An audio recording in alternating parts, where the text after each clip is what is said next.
nos pieds se cache un univers qui ne connaît jamais de repos, peu importe qu'il fasse soleil, qu'il pleuve ou que le silence règne là-haut.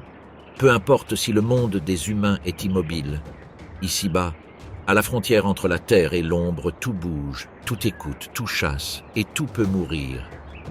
Dans le sous-bois, où la lumière filtre et où l'air embaume les feuilles humides et le vieux bois, la vie ne se mesure pas en années, mais en secondes.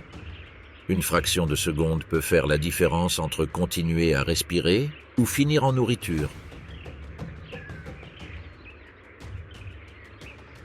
À l'échelle humaine, une feuille morte est insignifiante, un détail du paysage. Mais ici, une feuille est un toit, un mur, un refuge, un piège, un monde entier.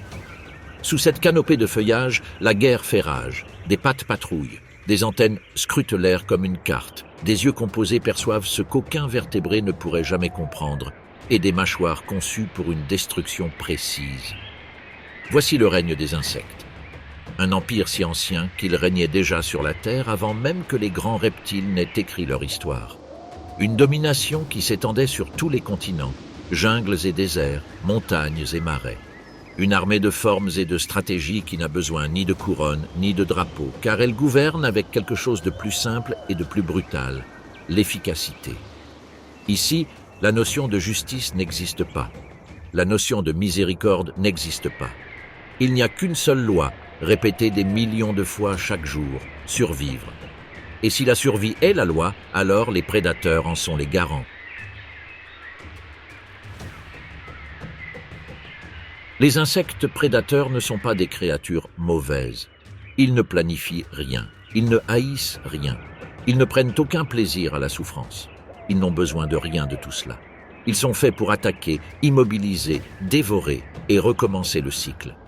L'évolution les a transformés en armes ailées, en pièges à pattes, en aiguilles vivantes, capables de métamorphoser une victime saine en un corps incontrôlable en quelques instants. Dans ce documentaire, nous allons franchir cette frontière invisible et explorer la face sombre de ce petit monde. Mais attention, petit ne signifie pas inoffensif. Sur ce territoire, la violence est monnaie courante, et l'équilibre repose sur le maintien incessant de cette violence. Car si les prédateurs disparaissaient, le système s'effondrerait, et le silence serait le signal final. Sur le terrain, la guerre commence par des pas presque inaudibles, un lent mouvement à travers les feuilles mortes, une silhouette qui semble faire partie du paysage, un corps long, anguleux, immobile. Ses couleurs se fondent avec les tiges sèches et les ombres. Il n'y a ni lumière, ni bruit, ni signe, mais elle est prête. La menthe religieuse.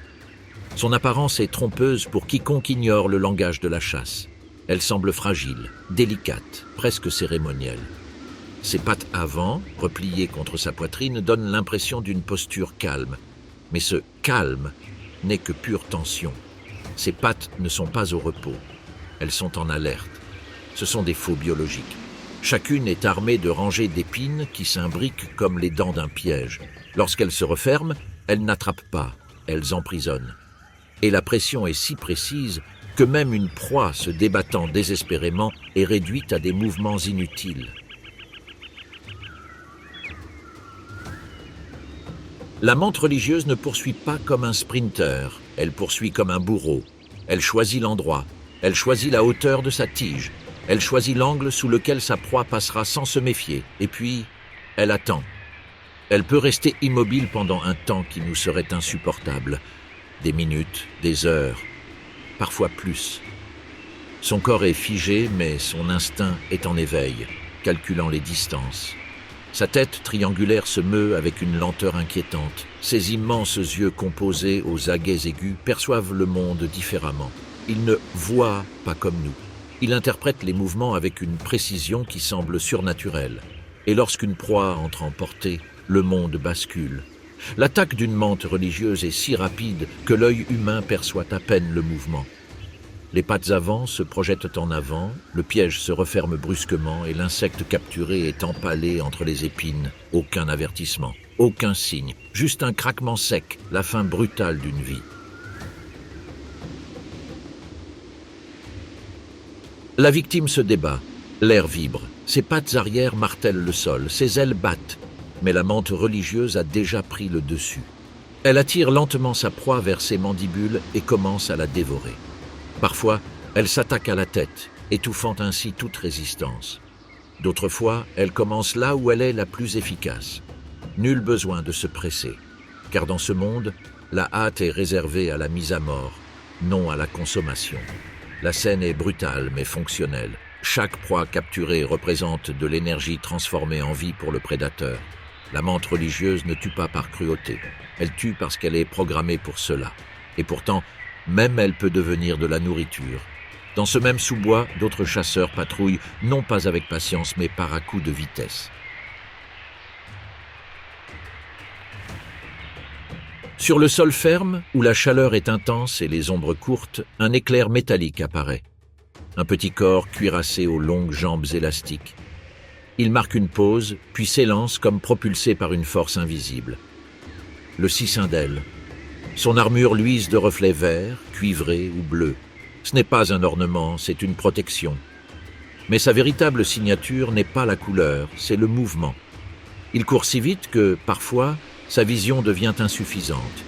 Pour un humain, c'est comme conduire à toute vitesse avec les yeux qui s'obscurcissent. Et pourtant, il chasse. Comment fait-il ? Accélération par à-coups. Il avance par brèves accélérations, s'arrête une fraction de seconde, recalcule la position de sa cible et accélère de nouveau. C'est un mouvement spasmodique, presque violent, comme si son corps était sur le point de se briser. La proie aperçoit un éclair. Elle ne comprend pas, elle tente de se retourner. Le prédateur réapparaît. Chaque pause est une période d'adaptation. Chaque accélération est fatale. Et lorsqu'il atteint enfin sa victime, il n'y a aucune douceur. Les mandibules du cicindèle sont grandes, incurvées, conçues pour percer et s'ancrer. Elles ne saisissent pas comme de douces pinces. Elles s'enfoncent comme des crochets. L'impact est une collision. Un choc de chitine contre chitine, suivi du bruit sec de l'exosquelette qui cède. Et puis, comme cela arrive si souvent en ce monde, le festin commence avant même que la mort ne soit complète. Mais le plus troublant concernant le cicindèle, ce n'est pas l'adulte. C'est son origine. Sous terre, là où le monde devient sombre et étroit, les larves grandissent. Elles ne ressemblent pas aux adultes. Elles sont différentes. Ce sont des pièges vivants. Des cavernes aux mâchoires acérées. Chaque larve creuse un puits vertical, un terrier parfaitement fonctionnel. Elle s'installe à l'entrée, sa tête blindée dépassant comme un couvercle. De l'extérieur, cela ressemble à une fissure, une imperfection du sol. Rien de plus. Jusqu'à ce qu'une proie s'avance au bord. L'attaque est verticale et brutale. La larve jaillit, saisit sa victime et l'entraîne dans les ténèbres. La proie disparaît sous terre, comme engloutie tout entière par le sol. Et là, loin de toute lumière, la dévoration se déroule en silence. Dans cette phase, le monde lui-même devient une arme. La guerre, cependant, ne se limite pas au sol. Au-dessus des rivières, des lagunes et des marais, dans les clairières où l'air est lourd d'humidité, un autre type de prédateur domine l'espace, le chasseur aérien, la libellule. Contrairement à la menthe religieuse ou au coléoptère, la libellule chasse avec une précision quasi mathématique. Elle n'a pas besoin d'embuscades lentes ni de poursuites à l'aveuglette. Son arme de chasse la plus puissante, l'information. Sa tête est dominée par d'immenses yeux composés, chacun doté de milliers de lentilles. Ceux-ci lui confèrent un champ de vision quasi total. Il voit droit devant lui, sur les côtés, et détecte les moindres mouvements avec précision. Ses ailes, composées de 4 panneaux transparents, sont mobiles. Cette indépendance change tout. Alors que d'autres insectes volent comme de simples flèches, la libellule vole comme un drone naturel. Elle peut faire du surplace, reculer, tournoyer, accélérer et freiner sans perdre le contrôle. C'est une machine perfectionnée au fil de millions d'années. Perchée sur une branche sèche surplombant l'eau, elle observe. Elle ne semble ni nerveuse ni pressée. Elle attend simplement le bon présage. Un moustique, une mouche, un petit papillon, voire une autre libellule plus faible. Quand une proie apparaît, la libellule calcule. Elle ne poursuit pas la proie là où elle se trouve, mais là où elle sera. Elle prédit sa trajectoire comme si elle pouvait voir l'avenir. Puis, elle fond sur elle depuis un angle mort. L'attaque ne vient pas toujours de derrière. Parfois, elle vient d'en bas, du côté, là où la victime ne peut pas réagir. Ses pattes, orientées vers l'avant et couvertes d'épines, ne servent pas à marcher. Elles servent à capturer. Elles forment une cage, un panier mortel qui se referme sur le corps de sa proie en plein vol. Et là, suspendue dans les airs, a lieu l'exécution. La proie craque. Les mandibules de la libellule agissent comme des lames. Le corps est tranché, démembré, englouti. Tout cela se déroule à plusieurs mètres du sol, ne laissant aucune trace, si ce n'est une brève interruption dans le bourdonnement de l'air. Dans le monde des humains, une telle mort serait un événement. Ici, c'est banal. Mais l'air a un autre bourreau, moins élégant certes, mais plus dangereux pour des écosystèmes entiers. Un bourreau dont la présence s'annonce non par une danse acrobatique, mais par un bourdonnement sourd et une réputation de carnage. Le frelon. Dans de nombreuses régions du monde, les frelons sont des prédateurs dominants. Ils ne chassent pas seulement les insectes pour leur propre consommation, ils chassent pour nourrir une colonie. Et une colonie change complètement l'ampleur de la terreur. Le frelon peut capturer des proies grandes et dangereuses. Ses mandibules coupent, broient, arrachent les ailes et déchiquettent les corps. Son dard n'est pas un simple symbole, c'est une seringue capable d'injecter un venin paralysant ou pouvant causer des dommages graves. Quand un frelon vole à proximité, ce n'est pas simplement un insecte de passage, c'est une patrouille armée, un chasseur avec des cibles. À la frontière entre l'eau et la végétation, alors que la lumière commence à décliner, un autre acteur apparaît qui ne tue pas immédiatement, mais entraîne ses victimes vers une fin lente, le moustique. Pour beaucoup, le moustique n'est qu'une nuisance. Dans la nature, c'est une force redoutable, non pas à cause de sa taille, mais à cause de son impact. Son corps paraît fragile, des pattes fines, des ailes transparentes, une silhouette minimaliste. Mais dissimulé sous cette silhouette minimaliste se cache un outil de précision, la trompe. Il ne s'agit pas d'une simple aiguille. C'est un ensemble de particules extrêmement fines qui percent la peau avec une précision microscopique. Poussée par le besoin de pondre des œufs, la femelle recherche le sang, et pour ce faire, elle emploie une stratégie aussi élégante que sinistre.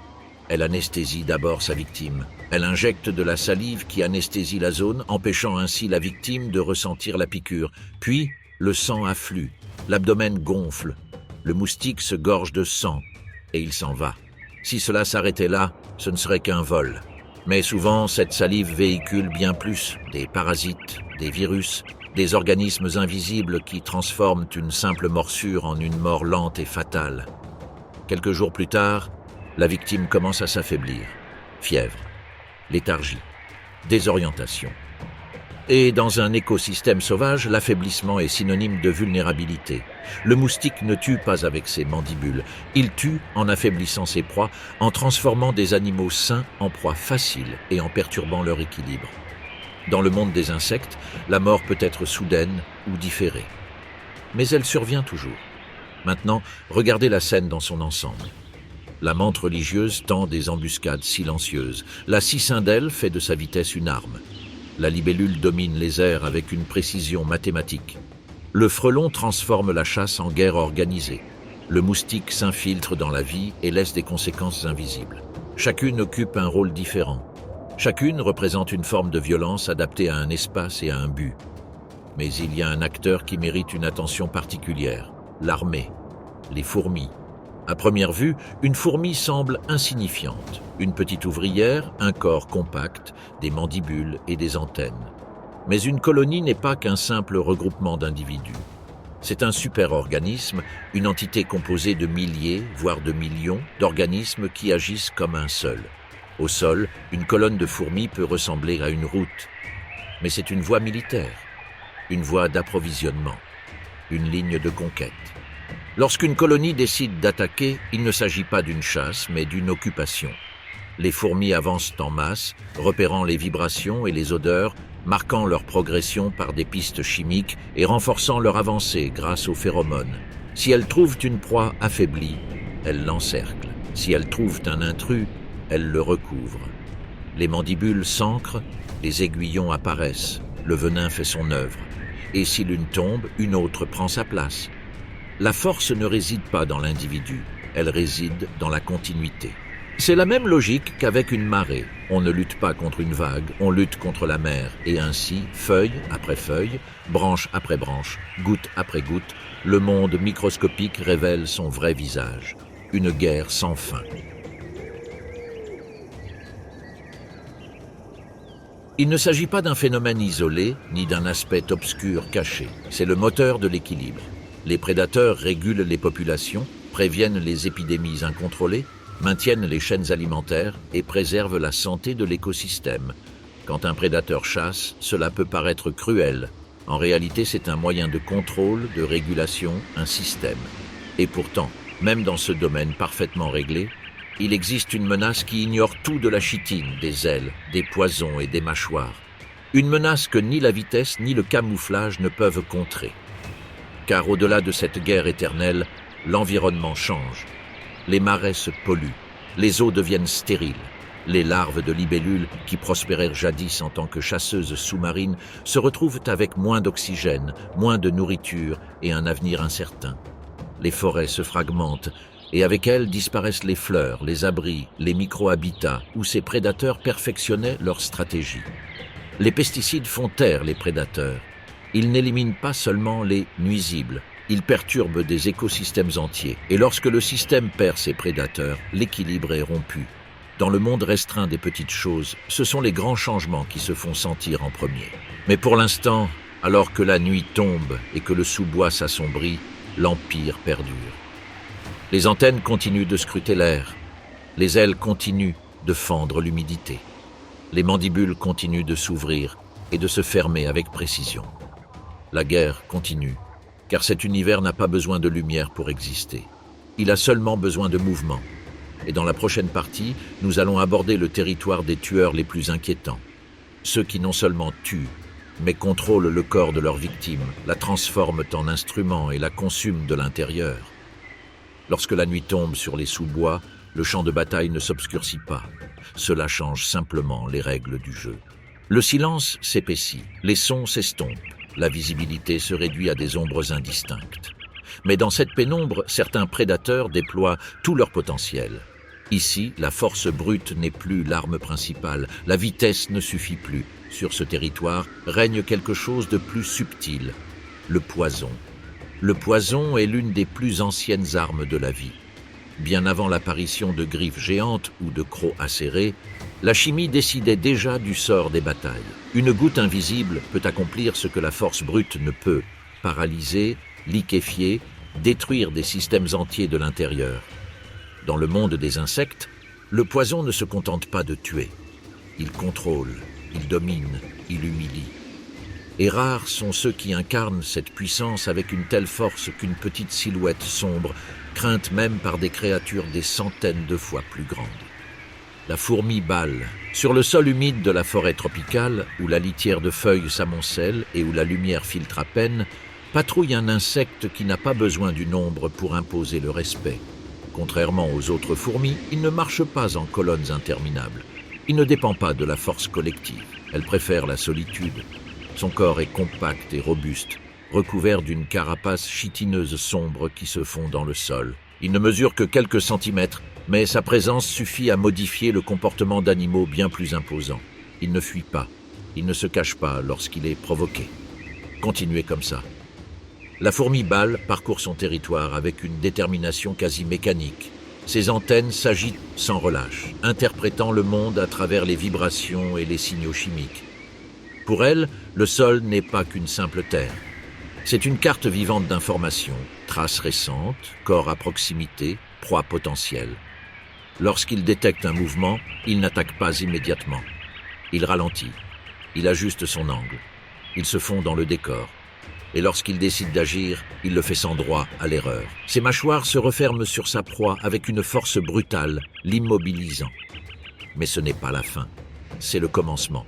De l'extrémité de son abdomen émerge sa véritable arme, un dard long et rigide, parfaitement conçu pour la pénétration.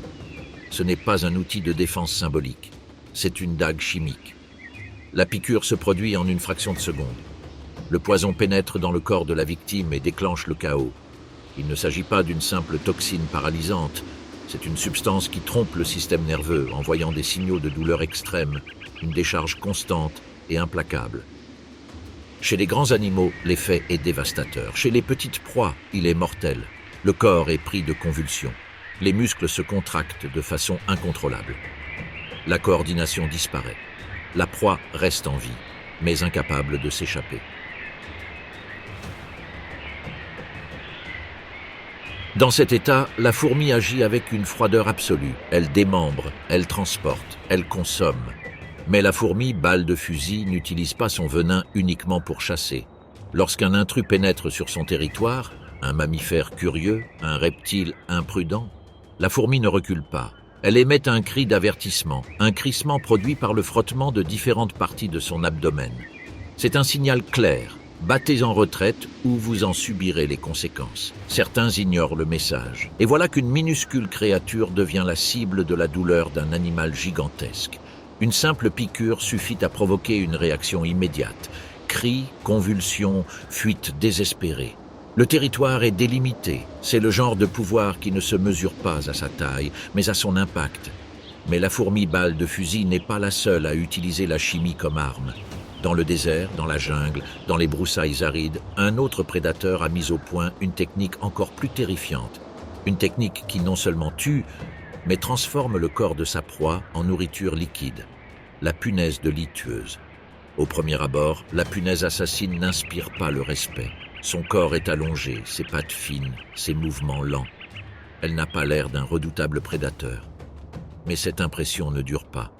Son visage dissimule l'une des armes les plus sinistres du monde des insectes. Un bec rigide et acéré, replié sous sa tête comme un poignard prêt à être déployé. La punaise de lit ne court pas. Elle ne charge pas. Elle s'approche. Il repère ses proies grâce aux vibrations et aux traces chimiques. Une chenille qui avance, un coléoptère distrait, une araignée immobile. Tout peut devenir une cible. L'approche est méticuleuse. Chaque pas est calculé. Elle s'arrête, elle avance. Elle s'arrête de nouveau, elle atténue le moindre bruit, elle joue avec les ombres. Elle exploite les irrégularités du terrain. La proie ne perçoit rien. Lorsque la distance est minimale, la punaise de lit frappe avec une précision chirurgicale. Ses pattes avant s'agrippent au corps de la victime et, au même instant, son rostre se déploie et perce un point vulnérable de son exosquelette. La première injection ne tue pas. Cela paralyse. Le système nerveux s'effondre. Les muscles cessent de réagir. La proie reste consciente mais immobile. Un cadavre attend. Vient ensuite la deuxième phase. La punaise de lit injecte une salive digestive, un cocktail d'enzymes qui commence à dissoudre les tissus internes de sa victime. Organes, muscles, fluides. Tout se transforme lentement en substance liquide. Le barrage se liquéfie de l'intérieur. Le prédateur attend. Il n'y a pas d'urgence. Une fois le processus terminé, la punaise de lit utilise son rostre comme une paille pour aspirer le contenu de sa victime. Le corps reste vide. Une enveloppe intacte, inanimée, sans aucune trace de l'horreur intérieure qui s'est déroulée. Mais certaines punaises de lit poussent cette brutalité encore plus loin. Après s'être nourrie, elles ne quittent pas le corps. Elles l'incorporent. Les restes de ses proies s'accumulent sur son dos, formant une armure macabre faite de cadavres. Ce manteau remplit deux fonctions. Il brise la silhouette de l'insecte et perturbe l'odorat des prédateurs potentiels. C'est un camouflage fait de mort. Un tueur dissimulé parmi les fantômes de ses victimes. Dans les airs, un autre bourreau utilise le poison selon une stratégie différente. Il n'attend pas. Il ne se cache pas au sol. Il chasse en plein vol avec des attaques si rapides qu'elles ne laissent presque aucun temps de réaction. La mouche voleuse. Son corps ressemble à celui d'une mouche ordinaire, mais sa morphologie révèle tout autre chose. Des yeux énormes, des pattes épineuses, un bec court et robuste. Tout chez elle est conçu pour intercepter des proies en mouvement. Perché sur une branche ou une épine sèche, il observe le ciel. Il ne réagit pas au moindre bourdonnement. Il filtre, il analyse, il attend une signature de vol spécifique. Lorsqu'il le détecte, il n'hésite pas. Il se propulse avec une vitesse fulgurante. L'impact se produit en plein vol. Ses pattes enserrent sa proie, neutralisant ailes et dards d'un seul mouvement. La victime est piégée. La mouche utilise alors son arme principale. Sa trompe perce le corps de sa proie et libère une salive paralysante. Le système nerveux s'arrête. Le corps devient inerte. Ensuite, le même processus que pour les punaises de lit. Digestion externe, liquéfaction interne, aspiration. Le festin se déroule suspendu dans les airs ou sur une branche voisine. En quelques minutes, il ne reste plus qu'une coquille vide qui retombe au sol. La mouche voleuse ne fait pas de distinction entre alliés et rivaux. Elle s'attaque aux abeilles, aux guêpes, aux moustiques, aux petites libellules et même à d'autres prédateurs. Dans ce monde, il n'y a pas de hiérarchie fixe, seulement des opportunités. Pendant que ces tueurs chimiques patrouillent sur Terre et dans les airs, un autre acteur invisible continue d'agir en silence. Un acteur qui ne tue pas immédiatement. Un acteur qui n'a besoin ni de mâchoire ni de dard. Le parasite. De nombreuses guêpes parasitoïdes ne chassent pas de proies pour se nourrir. Elles recherchent des cadavres à infester. Leurs larves ne peuvent survivre sans hôte vivant. Leur but n'est donc pas de tuer, mais de survivre. La guêpe repère une chenille, une larve, un insecte vulnérable. Elle s'approche avec précaution. Et lorsqu'elle trouve l'endroit précis, elle insère son ovipositeur, une structure longue et flexible, dans le corps de sa victime.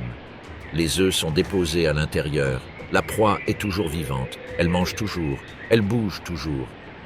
Mais elle n'est plus seule. À l'éclosion, les larves commencent à se nourrir de l'intérieur. Elles ne dévorent pas les organes vitaux dans un premier temps. Elles maintiennent l'hôte en vie le plus longtemps possible. C'est une stratégie infaillible. Le corps de la victime devient à la fois abri et source de nourriture. Ce n'est qu'au moment fatidique que les organes vitaux sont consommés. La mort survient à la fin du processus. La guêpe ne revient pas. Elle ne regarde pas. Elle n'en a pas besoin. La sentence a déjà été prononcée. Ce type de prédation ne laisse aucune trace visible immédiate. Il n'y a pas de lutte. Il n'y a pas de sang. Seulement une mort lente, silencieuse et inévitable. Dans le monde des insectes, même le temps peut être une arme.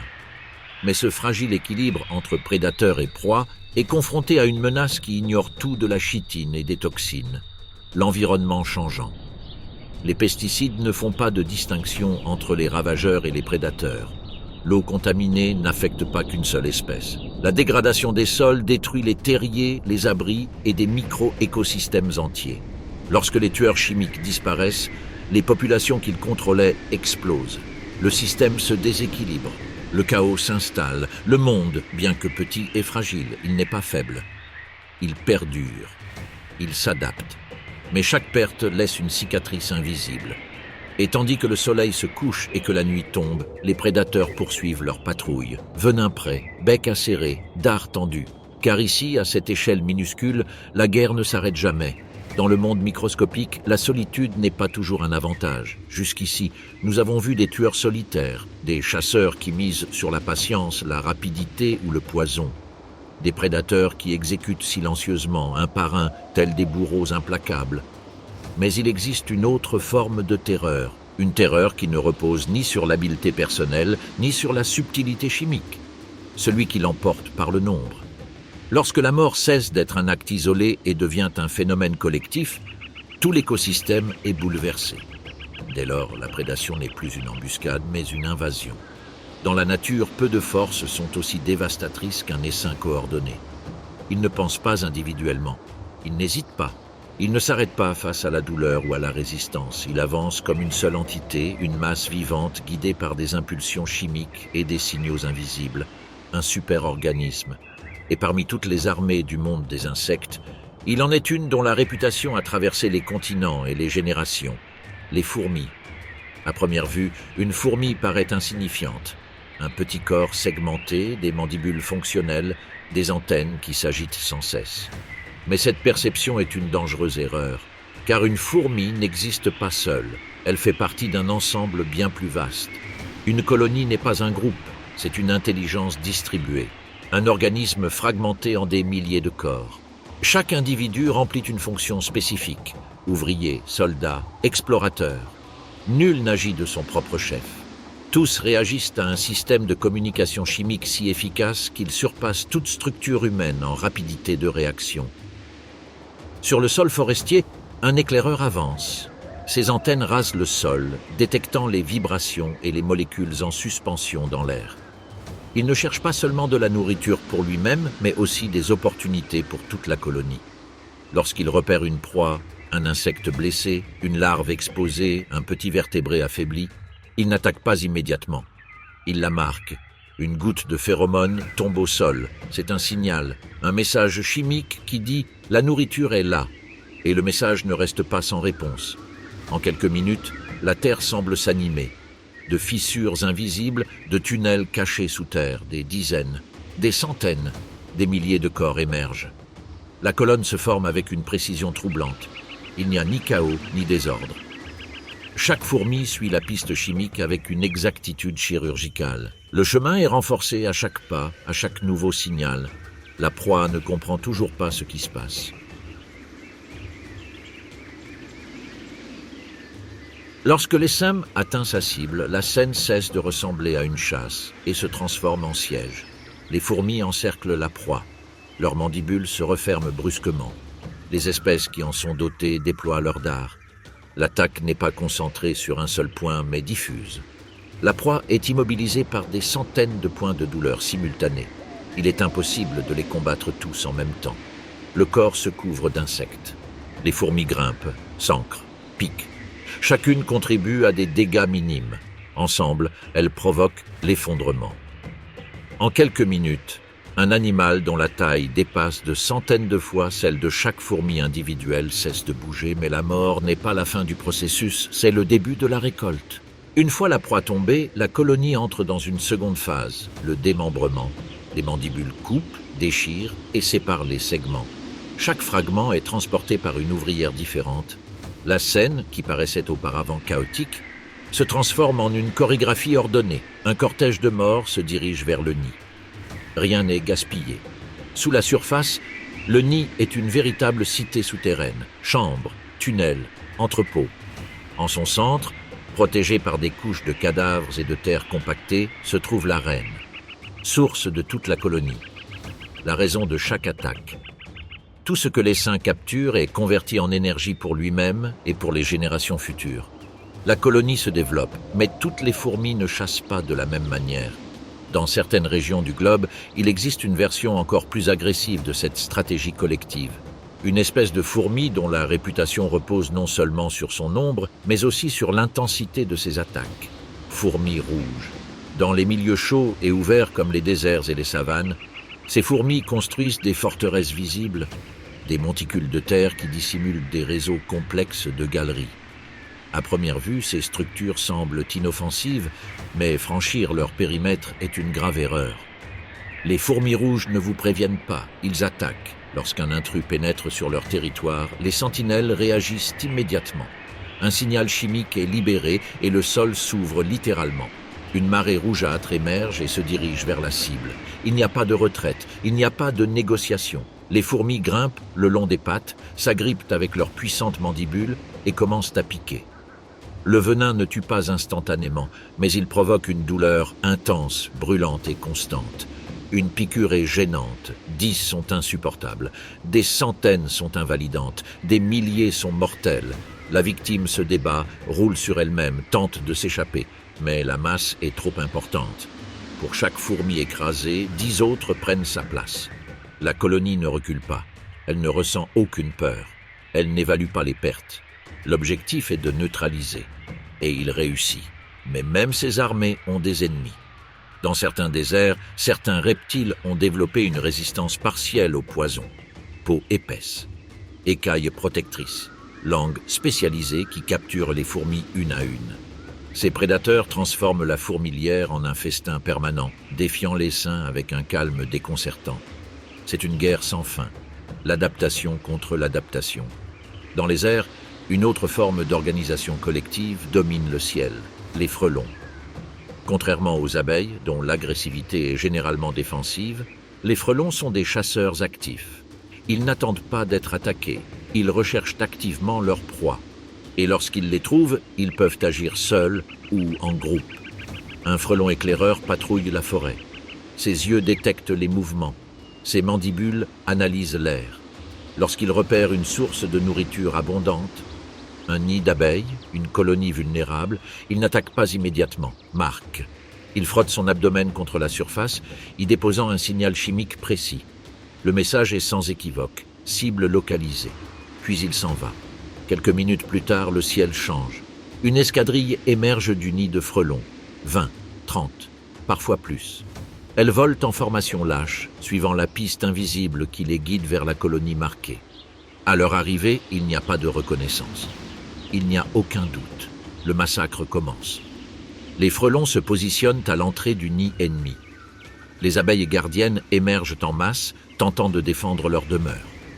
Mais la différence de taille et de force est écrasante. Les mandibules des frelons décapitent avec une efficacité terrifiante. Les têtes tombent. Les corps s'effondrent. Le sol est jonché de restes. Les abeilles se débattent désespérément. Leurs piqûres percent. Mais la carapace des frelons est trop épaisse. Les dégâts sont minimes. La défense échoue. En moins d'une heure, une colonie entière peut être exterminée.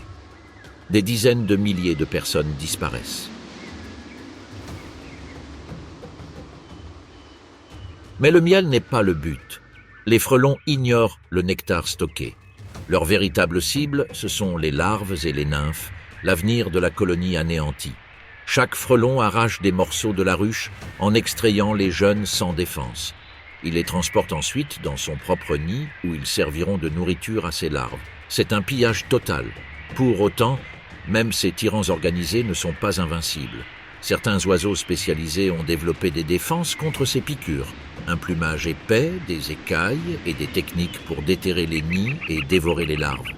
Pour ces oiseaux, le frelon n'est pas roi.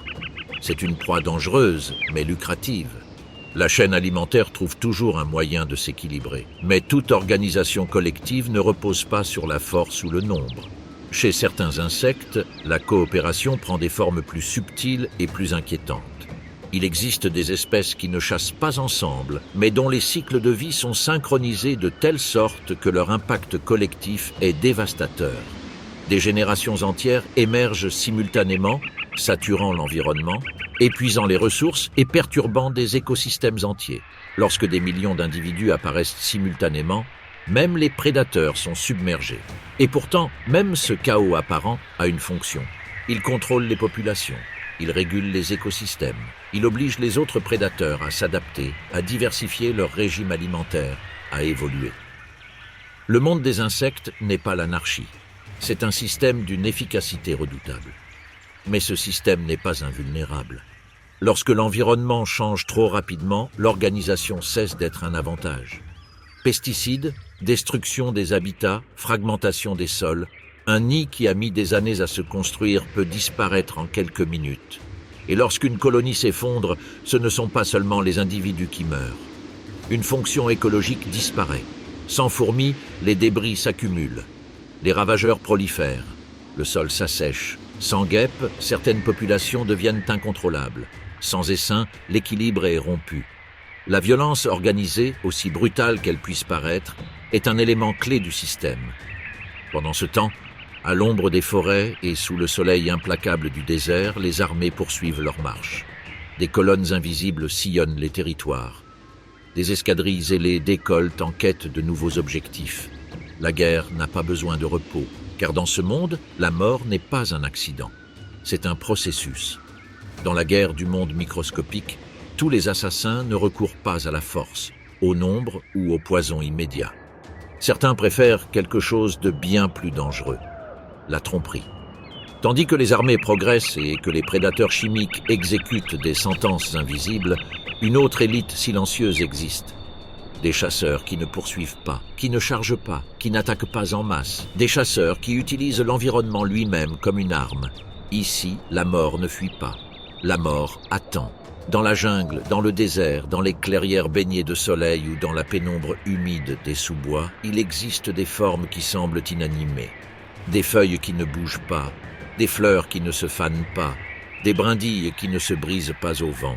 Mais certains d'entre eux regardent. Et lorsque le moment arrive, le paysage se brise. Parmi toutes les créatures qui ont perfectionné l'art de la tromperie, il en est une qui est devenue le symbole absolu de l'embuscade. Un sculpteur de patience, un bourreau immobile, la menthe religieuse. Mais pas n'importe quelle menthe religieuse, la menthe florale. Dans les forêts tropicales d'Asie du Sud-Est, où les fleurs rivalisent pour attirer tous les pollinisateurs, il existe une créature qui a décidé non pas d'imiter son environnement, mais de le surpasser. La menthe religieuse ne se cache pas comme une feuille morte. Elle ne se camoufle pas en branche morte. Sa stratégie est plus audacieuse, plus perverse. Cela devient quelque chose de désirable. Son corps se pare de nuances de blanc, de rose et de jaune. Ses pattes postérieures s'élargissent en lobes qui imitent la forme et la texture de véritables pétales. Sa posture, son doux balancement dans la brise, son immobilité calculée, tout est conçu pour tromper. Pour un insecte pollinisateur, cette menthe ne représente pas une menace. C'est une promesse. Abeilles, mouches et papillons s'approchent, attirés par la couleur, la forme, l'illusion du nectar. Ils ne détectent pas les phéromones de danger, ils ne perçoivent pas les vibrations d'un être vivant. Ils voient une fleur parfaite. La menthe religieuse reste immobile. Elle ne dévoile pas sa nature. Elle peut demeurer ainsi pendant des heures, voire des jours si nécessaire. Sa patience est absolue. Lorsque la proie entre dans la zone exacte, la tromperie est brisée. En moins d'un centième de seconde, les pattes avant jaillissent. Les épines se referment sur le corps de la victime. Il n'y a pas le temps de fuir. Aucun cri, aucune réaction. La fleur se transforme en piège. La proie est encore vivante lorsqu'on l'amène lentement vers les menthes religieuses. La menthe, sans se presser, mâche calmement. Elle commence souvent par la tête, étouffant toute tentative de résistance.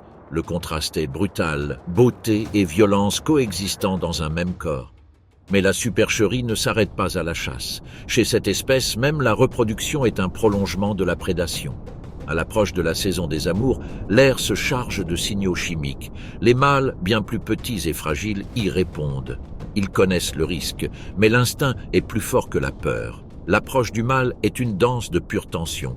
Il s'avance avec une extrême prudence par derrière, mesurant chaque mouvement. Une seule erreur et il deviendra proie avant même d'avoir accompli sa mission. S'il parvient à s'accoupler avec la femelle sans être repéré comme une proie, la copulation commence. Mais le danger ne disparaît pas pour autant. Souvent, la femelle attaque pendant ou après l'accouplement. Elle décapite le mâle et le dévore, non par cruauté, mais par souci d'efficacité. Cette nourriture supplémentaire lui fournit l'énergie nécessaire pour pondre des œufs sains et nombreux. La vie de l'homme devient le carburant de la génération suivante. Dans ce monde, même l'amour est mortel. Mais la menthe religieuse n'est pas la seule maîtresse de la tromperie. Dans les régions plus arides, où la végétation est clairsemée et le camouflage indispensable, un autre chasseur adopte une stratégie différente. Il ne cherche pas à se faire remarquer, il devient invisible. La menthe religieuse du désert. Son corps est teinté de vert terne, de brun terreux et de gris poussiéreux.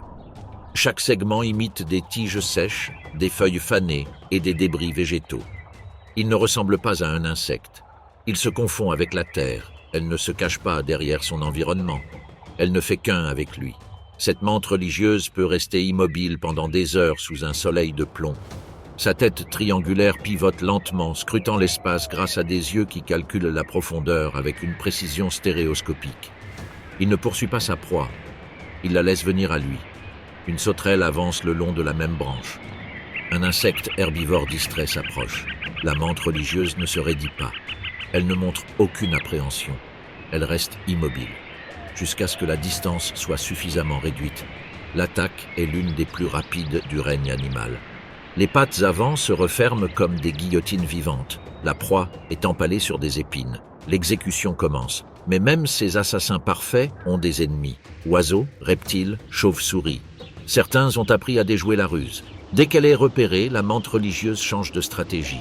Elle abandonne son immobilité et adopte une posture intimidante. Elle lève les pattes, déploie ses ailes aux couleurs vives, cherchant à paraître plus imposante et plus menaçante. C'est un pari désespéré. Parfois ça marche, parfois ça ne marche pas. Plus bas, au sol, un autre tueur recourt à la tromperie d'une manière encore plus inquiétante.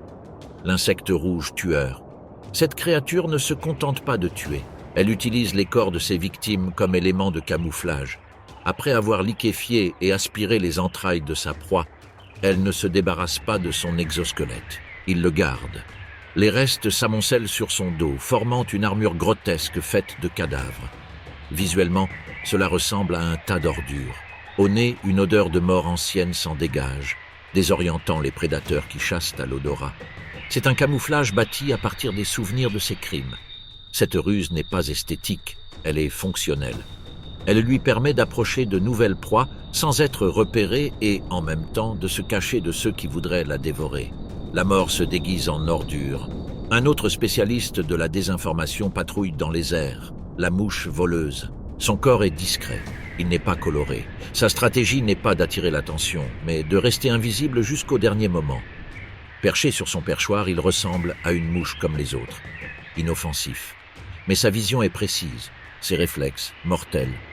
Lorsqu'il repère une proie volante, il ne l'attaque pas par derrière, il l'intercepte. Il calcule sa trajectoire future et se propulse selon un angle inattendu. L'impact se produit avant même que la proie ne réalise le danger.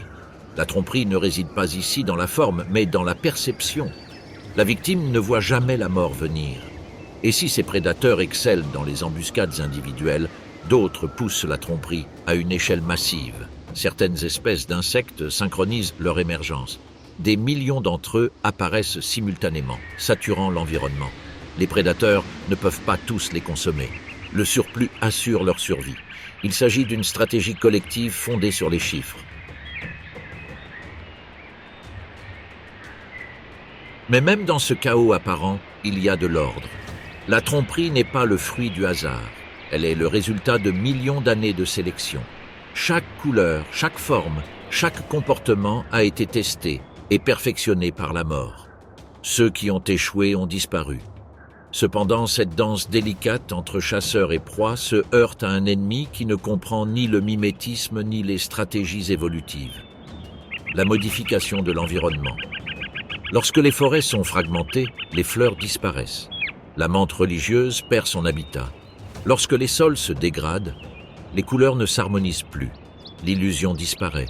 Et lorsque la ruse échoue, le prédateur devient vulnérable. La disparition de ces prédateurs n'est pas sans conséquences. Les populations d'insectes herbivores augmentent. Les plantes souffrent. L'équilibre est rompu. Dans ce petit monde, la beauté n'est pas un luxe, c'est une arme. Au coucher du soleil, tandis que les ombres s'allongent, les statues reprennent leur place. Des fleurs qui n'en sont pas, des feuilles qui observent, des brindilles qui attendent. La guerre continue, mais nous en savons maintenant plus. Dans cet univers, ce n'est pas toujours le plus fort qui meurt. C'est celui qui ne sait pas voir. Dans le monde des insectes, la guerre ne finit jamais. Elle change simplement de forme.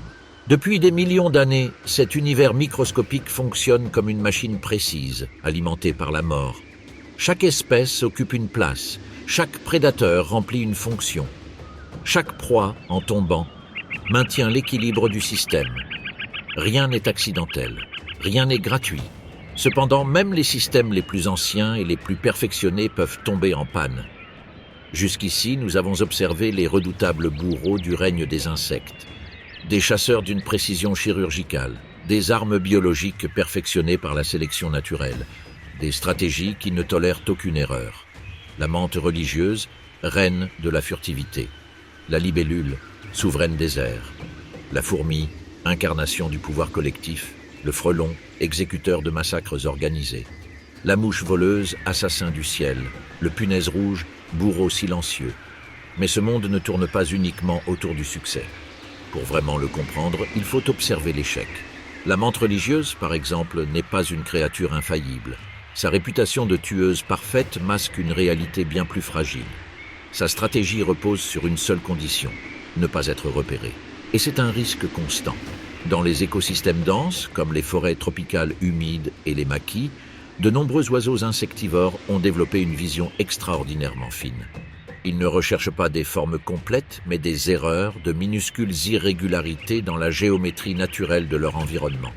Une jambe trop droite, une symétrie qui ne devrait pas exister, une ombre qui ne bouge pas au vent. Lorsque l'oiseau détecte cette anomalie, la menthe cesse de chasser. En quelques secondes, l'attaque se produit. Le bec frappe avec une force brutale conçue pour briser la chitine. Les pattes préhensiles s'agrippent au corps. Les célèbres faux de la menthe religieuse parviennent à peine à se déployer. L'exécution est rapide. La nuit, le danger augmente. Les chauves-souris ne se fient pas à la vue. Leur monde est bâti sur le son. Chaque émission ultrasonique révèle les volumes, les densités, les contours. Le camouflage visuel de la mante religieuse devient alors totalement inutile. Pour la chauve-souris, la mante religieuse est un objet solide, flottant dans l'air, rien d'autre. L'attaque est chirurgicale. Les ailes de la chauve-souris enveloppent sa proie. Les dents percent l'exosquelette. Le corps s'effondre. La statue vivante se brise. La mouche voleuse, l'un des prédateurs les plus agressifs du ciel, a elle aussi ses limites. Sa stratégie repose sur la vitesse et la surprise. Une seule attaque, un seul coup, une seule chance. Mais le ciel est un environnement chaotique. Courant d'air, variations de pression, interférences inattendues. Parfois, sa proie réagit plus vite que prévu. D'autres fois, un oiseau intercepte sa trajectoire. Même d'autres insectes prédateurs peuvent anticiper son attaque. Lorsque le premier coup échoue, la mouche est exposée et il meurt. La libellule, symbole de domination aérienne, n'est pas non plus à l'abri. Ses ailes, bien que puissantes, sont des structures fragiles. Un seul impact mal calculé, une collision avec une branche, une attaque d'un oiseau plus imposant et son règne prend fin. Le ciel change de propriétaire sans prévenir. Sur Terre, les armées tombent aussi. Les fourmis sont l'exemple ultime d'organisation biologique. Aucun individu n'a d'importance, tout est subordonné à la colonie. Leurs voies métaboliques, leurs hiérarchies internes, leur division du travail, tout fonctionne comme un super-organisme. Mais ce système dépend de la stabilité de l'environnement. Lorsque des pluies torrentielles lessivent les phéromones du sol, les colonnes de ruches se brisent. Les abeilles ouvrières périssent. La nourriture n'atteint plus la ruche. Lorsqu'une sécheresse durcit le sol, les galeries s'effondrent. Lorsqu'un incendie ravage le territoire, la colonie entière peut disparaître en quelques minutes. Il n'y a pas de combat. Il n'y a pas de défense possible. L'anéantissement de l'environnement à 100%. Sans ouvrières, la reine est isolée.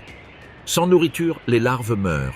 La colonie cesse d'exister sans qu'aucun ennemi direct ne l'ait attaquée.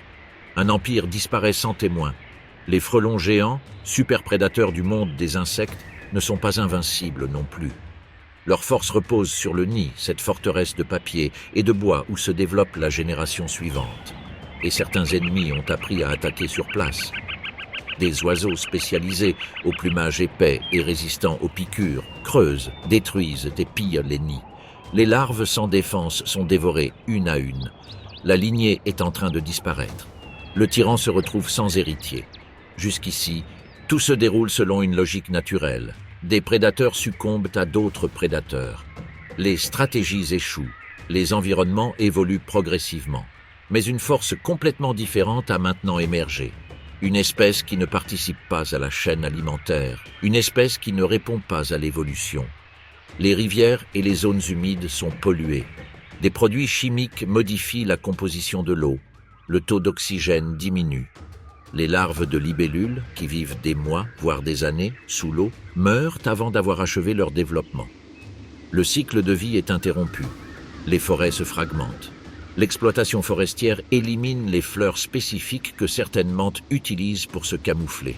Sans orchidées, la menthe florale est vulnérable. Son camouflage devient inefficace. La faim devient constante. L'utilisation massive de pesticides ne fait aucune distinction entre les espèces. Les toxines s'accumulent dans le sol, dans l'eau, dans les plantes. Prédateurs et proies meurent indifféremment. La guerre cesse d'être régulière. Cela commence à détruire. La disparition des prédateurs ne signifie pas pour autant que l'écosystème redevient paisible. Il devient instable. Les populations d'insectes herbivores prolifèrent de façon incontrôlable. Les plantes sont dévorées. Les récoltes s'effondrent. Les maladies transmises par les insectes se propagent. L'absence de chasseurs est plus dangereuse que leur présence. Le monde des insectes est le reflet de la planète entière. Sa santé indique l'état du système global. Lorsque le bourdonnement s'apaise, ce n'est pas un signe de soulagement. C'est un avertissement. Et pourtant, cet univers n'abandonne pas facilement. Dans les régions reculées, loin de toute intervention humaine, la guerre continue comme toujours. Les menthes religieuses restent immobiles pendant des heures. Les fourmis défilent toujours en colonnes interminables. Les libellules patrouillent toujours le ciel. La vie persiste. Chaque insecte naît seul, sans protection, sans apprentissage. Dès le premier instant, il doit survivre ou mourir. Il n'y a pas de morale, il n'y a pas de choix, fonction uniquement. Cette brutalité n'est pas un défaut, c'est le moteur qui maintient l'équilibre. Éliminer les prédateurs n'apporte pas la paix, cela provoque l'effondrement. Car sans chasseurs, il n'y a pas de contrôle. Sans contrôle, il n'y a pas d'équilibre. Et sans équilibre, la vie telle que nous la connaissons s'effondre. Sous nos pieds, au-dessus de nos têtes, sur les feuilles que nous ignorons et dans les eaux que nous ne voyons pas, une guerre incessante fait rage. Une guerre invisible, silencieuse, mais absolument nécessaire. Chaque mante religieuse immobile, chaque fourmi qui avance, chaque libellule qui fend l'air. Ce sont des rouages d'une machine vivante. Le jour où le bourdonnement disparaîtra complètement, cela ne signifiera pas le calme. Cela signifiera qu'un élément fondamental s'est brisé. C'était le monde des prédateurs du règne des insectes. Un univers brutal, fascinant, essentiel. Et bien que nombre de ces batailles se déroulent hors de notre vue, leurs conséquences se font sentir aux quatre coins de la planète. La prochaine fois que vous entendrez un bourdonnement, ne l'ignorez pas. C'est le son d'un équilibre qui lutte pour survivre.